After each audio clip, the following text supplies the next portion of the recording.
Assalamualaikum warahmatullahi wabarakatuh. Halo, selamat datang di channel ini. Di sini saya Nur Asia akan membagikan konten mengenai buku fiksi dan non-fiksi. Materi ini terdapat pada buku Bahasa Indonesia kelas 7 SMP, tepatnya pada bab 5, Membuka Gerbang Dunia. Sekarang, ayo langsung saja kita pelajari bersama materi ini. Jadi, kita di sini akan mempelajari mengenai buku fiksi, buku dan non-fiksi. Buku fiksi merupakan jenis buku yang berisi cerita atau kejadian yang tidak sebenarnya terjadi.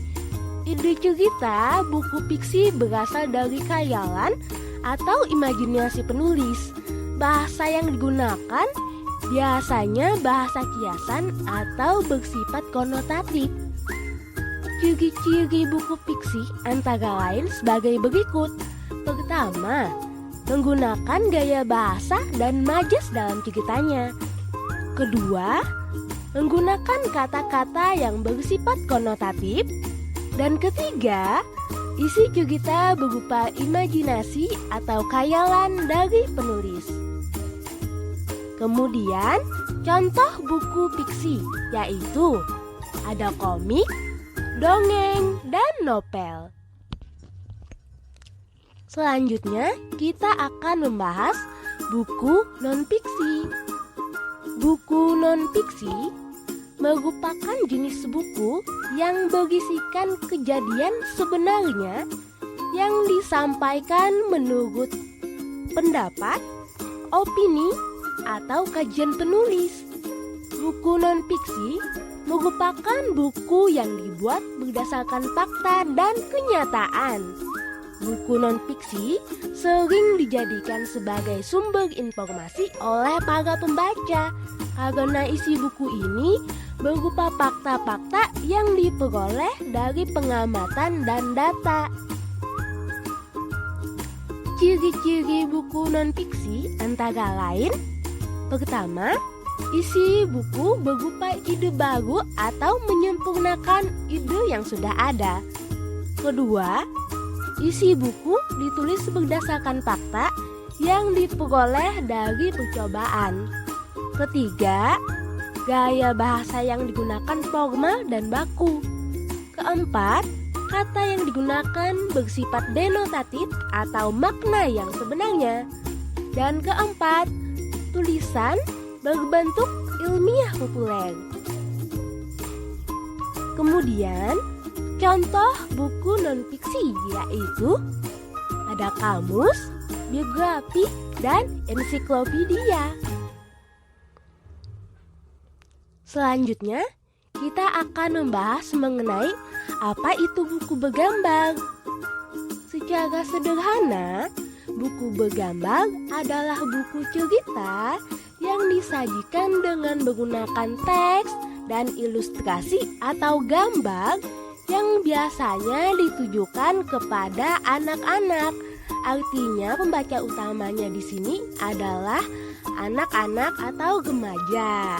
Nah, agar dapat semakin memahami materi buku bergambar ini, kita dapat mempelajari mengenai materi membedah buku bergambar yang terdapat pada bab 5 ini.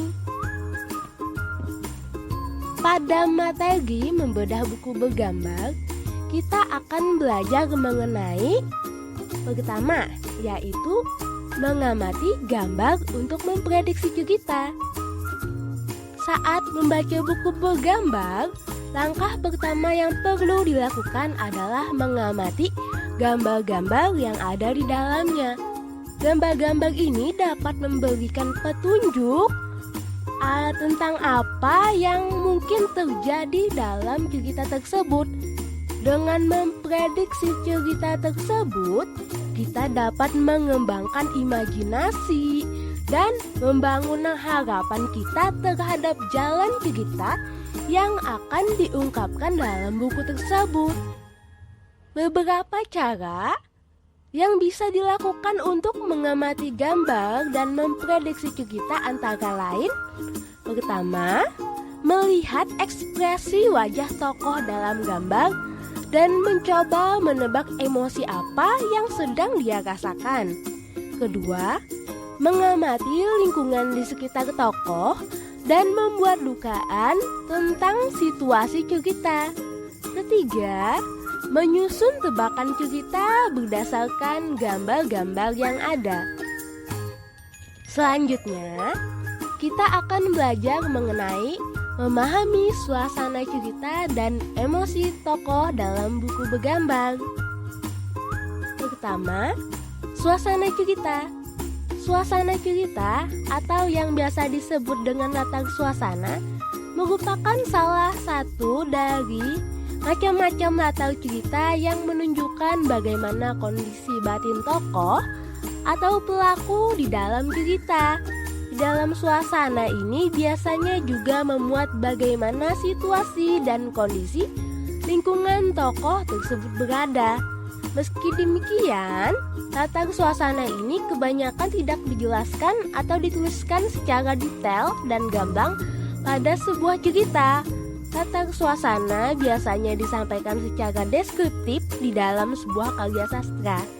Misalnya, ketika tokoh di dalam cerita tersebut merasa terpukul dan sedih, penulis tidak menggambarkannya dengan menulis bahwa tokoh tersebut sedang sedih. Kemudian selanjutnya ada emosi tokoh.